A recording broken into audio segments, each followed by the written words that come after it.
भाजपा को वोट लोग क्यों देते हैं? नीतीश कुमार की पार्टी जदयू को 5 सीट भी नहीं आए। भाजपा को वोट मिलने के 4 कारण। अगर आएगा तो हम बिहार की पूरी जनता के सामने खड़े होकर माफी मांगने को तैयार हैं। तो सर, विपक्ष जैसा बोल रहा था मोदी का ग्राफ गिर रहा है, कल जिस तरह का 3 जगह में रिजल्ट आया है, क्या लग रहा है आपको 2024 में? भैया, मेरा कोई आकलन नहीं है। मैं इस तरह के वाद विवाद में पड़ता नहीं हूँ। मैं उन लोगों में से नहीं हूँ जो रोज खड़ा होकर ये बताए कि कौन जीत रहा है कौन हार रहा है। लेकिन इस बात की मूल जो जड़ है उसको समझिए। मैंने अपने कई साक्षात्कारों में ये बताया है कि भाजपा जिसको आप हराना चाहते हैं, विरोधी जो भी उनके दल है, अब किसी को भी अगर आप हराना चाहते हैं तो सबसे पहले आपको समझना है कि उसकी ताकत है क्या। भाजपा को वोट लोग क्यों देते हैं? जब तक आप उसकी ताकत को समझकर उससे बेहतर कोई प्रयास नहीं करेंगे तब तक लोग वोट आपको क्यों देगा। तो जो भाजपा को वोट मिलता है वो मोदी के ग्राफ ऊपर नीचे से नहीं मिलता है। भाजपा को वोट मिलने के 4 कारण हैं।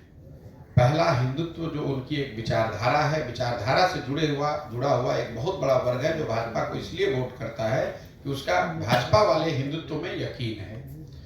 दूसरा, जो ये नियो राष्ट्रवाद की बात शुरू हो गई है, जो गांव देहात में आप सुनते हैं कि भारत विश्व का गुरु बन गया, पूरे विश्व में भारत की शान मोदी जी ने बढ़ा दी, इतना बड़ा G20 हो गया। ये जो सारी बातें हैं ये राष्ट्रवाद की जो भावना है। पुलवामा का आपने देखा होगा, पुलवामा के नाम पर लोगों ने वोट दे दिया। तो दूसरा जो वजह है, बड़ी वजह है कि राष्ट्रवाद की एक भावना को बढ़ाकर उसके आधार पर लोग भाजपा को वोट मिलता है। तीसरा, एक बहुत बड़ी संख्या में लाभार्थी हैं जिनको सरकार की अलग अलग योजनाओं के, चाहे शौचालय का हो, किसान स्वनिधि का हो, घर बनाने का हो, जिसको सीधे सरकार, केंद्र सरकार पैसे भेज रही है। और चौथा, जो बीजेपी का अपना संगठन है, उस संगठन की जो ऑर्गेनाइजेशनल और फाइनेंशियल मसल पावर है। अब आप आरजेडी से अगर चुनाव लड़ रहे हैं तो आप 2-4 करोड़ रुपया पैसा देकर तब आते हैं चुनाव लड़ने, क्योंकि जो पार्टी आपको टिकट देगा वो पैसा लेता है। अगर आप भाजपा से चुनाव लड़ रहे हैं तो भाजपा वो पैसा आपको दे रही है कि भाई आप जाइए और अच्छे से वहाँ जनसंपर्क कीजिए और चुनाव लड़िए। तो इन चारों विषयों पर कम से कम 4 में 3 अगर आप बेहतर प्रयास नहीं करेंगे, हिंदुत्व के सामने कोई बेहतर विचारधारा होनी चाहिए, राष्ट्रवाद जो भाजपा का राष्ट्रवाद है उससे बेहतर राष्ट्रवाद आपका दिखना चाहिए, लाभार्थी के लिए, लोगों के लिए जो भाजपा कर रही है उससे बेहतर लाभार्थी का आपका मॉडल होना चाहिए, और जितनी ताकत भाजपा की ऑर्गेनाइजेशन की, संगठन की जमीन पर है उसके मुकाबले का संगठन खड़ा होना चाहिए। जब तक इन 4 में कम से कम 3 बातों पर आप बेहतर प्रयास नहीं करेंगे तो 10 में 7 बार 8 बार आपको हार का ही सामना करना पड़ेगा। 1-2 जगह जहां जीत हासिल हो भी जाती है उसका कोई बहुत असर नहीं है। कई लोगों को लग रहा है भाई कांग्रेस तेलंगाना जीत गई, कर्नाटक जीत गई। ये वोट कांग्रेस को नहीं मिला है, ये वोट वहां की सरकार के खिलाफ है। लोग केसीआर के खिलाफ वोट करना चाहते थे, वहां से दल के तौर पर कांग्रेस ही है तो कांग्रेस को वोट मिल गया। प्रो इनकम्बेंसी का जो वोट होता है, जहां आपकी सरकार है और फिर अगर आपको लोग चुने तो फिर बात है। तो जब तक कांग्रेस के लोग इस तरह का प्रयास नहीं करेंगे तब तक उनको सफलता मिलने वाली नहीं। क्या आने वाले चुनाव में फिर मोदी जी आपको बुलाएंगे तो जाएंगे आप उनके पास? हम तो जब काम ही नहीं वो करते हैं तो कोई बुलाए हम कहीं नहीं जाएंगे। ना राहुल जी बुलाएंगे तो भी नहीं जाएंगे, नीतीश जी बुला रहे हैं तो भी नहीं जाते हैं, मोदी जी बुलाएंगे तो भी नहीं जाते हैं। क्योंकि मैंने अपना तय किया है जीवन में कि मैंने जिन दलों के साथ, पार्टियों के साथ काम कर लिया, 10 वर्ष किया, अब और लोगों की एक समझ है कि मैं जिन दलों को, नेताओं को सुझाव मैंने दिया, उनके साथ काम किया, वो लोग सब लोग चुनाव जीत गए।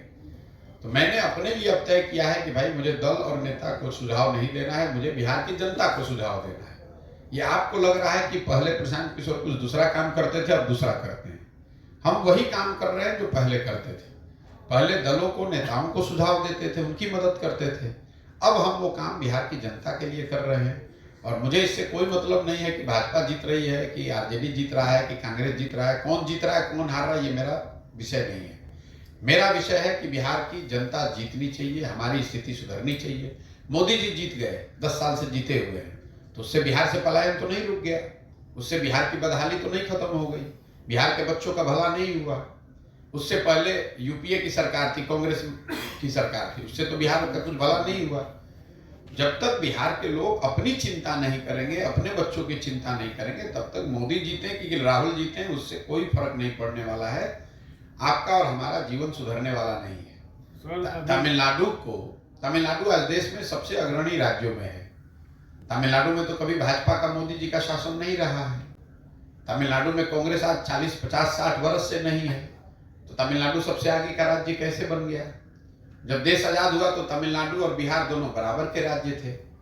तमिलनाडु आगे इसलिए हो गया कि वहां के लोगों ने प्रयास किया, एक व्यवस्था बनाई, वहां आंदोलन हुआ, समाज द्रविड़ियन आंदोलन के नाम पर जगा, इकट्ठा हुआ, उन्होंने अपने बच्चों को पढ़ाई पर ध्यान दिया। सबसे पहले केरल, तमिलनाडु वो राज्य हैं जहां पर लोगों की साक्षरता दर को बढ़ाया गया। उसी का उनको फायदा आज मिल रहा है। वो उनके यहाँ फैक्ट्रियां लग रही हैं और आपके हमारे बच्चे यहाँ से जाकर वहां मजदूरी कर रहे हैं। मोदी जी या प्रशांत किशोर और राहुल गांधी से क्या हो जाएगा? जब तक समाज नहीं सुधरेगा तब तक ये बिहार की दशा सुधरने वाली नहीं है। और मेरी अपनी समझ ये है और इसीलिए हम उस दिशा में काम कर रहे हैं। सर, नीतीश कुमार की भूमिका को कैसे देख रहे हैं आप? आने वाले चुनाव में क्या उनका ग्राफ रहेगा, जनता में किस तरह का? आप बहुत देखना चाहते हैं। नीतीश कुमार की क्या भूमिका हुई? कोई भूमिका नहीं है। नीतीश कुमार की राजनीतिक जीवन का ये अंतिम दौर चल रहा है। कुछ महीने, चाहे वो लोकसभा चुनाव तक चल ले या लोकसभा के चुनाव के बाद कुछ और महीना चल लेगा, अब उनके लंबे राजनीतिक जीवन का पटाक्षेप होने का समय आ गया है। ये बिहार के पत्रकार और यहाँ पर राजनीति करने वाले लोग, चूंकि आपके वो मुख्यमंत्री हैं तो आपके लिए महत्वपूर्ण है, आप चर्चा करते रहते हैं। देश के राजनीतिक परिदृश्य में नीतीश कुमार की न कोई भूमिका है, न कोई महत्व है, न ऐसा है कि नीतीश कुमार के आने जाने लगने से कुछ स्थिति बदलने वाली है। आप बताइए, नीतीश कुमार जी अगर बंगाल में चले जाएं तो किसको जिता देंगे, किसको हरा देंगे? अरे उनका तो अपना ठिकाना बिहार में नहीं है। हमने आपने मोदी जी के ग्राफ के बारे में कहा, हमने अभी से 1 महीना पहले एक बात बताई, आपको दोहरा देता हूँ। मैंने जीवन में सिर्फ एक बार चुनाव से पहले बंगाल में कहा कि भाजपा को यहाँ 100 सीट नहीं आएगा। जब पूरा देश कह रहा था कि भाजपा को 200 सीट आएगा, मैंने कहा कि भाजपा को 100 सीट नहीं आएगा, अगर आएगा तो हम संन्यास ले लेंगे। इतने विश्वास से मैंने कहा था। भाजपा को बंगाल में 77 सीट आया। मैं इतने ही विश्वास से आपको ये कह सकता हूं कि आने वाले लोकसभा चुनाव में नीतीश कुमार की पार्टी जदयू को 5 सीट भी नहीं आएगा। अगर आएगा तो हम बिहार की पूरी जनता के सामने खड़े होकर माफी मांगने को तैयार हैं, गलत आकलन करने के लिए। नीतीश कुमार की क्या भूमिका है? नीतीश कुमार को वोट देने वाला कौन बचा है बिहार में आज? आप पत्रकारिता करते हैं, नीतीश कुमार की ना इमेज बची है, ना कोई उनका संगठन है, ना कोई नीचे प्रभाव है। जनता त्राही त्राही करी हुई है। 42 विधायक का नेता जोड़ तोड़ करके कभी भाजपा के साथ, कभी लालटेन के साथ कुर्सी पर बैठना एक बात है और वोट लेना अलग बात है।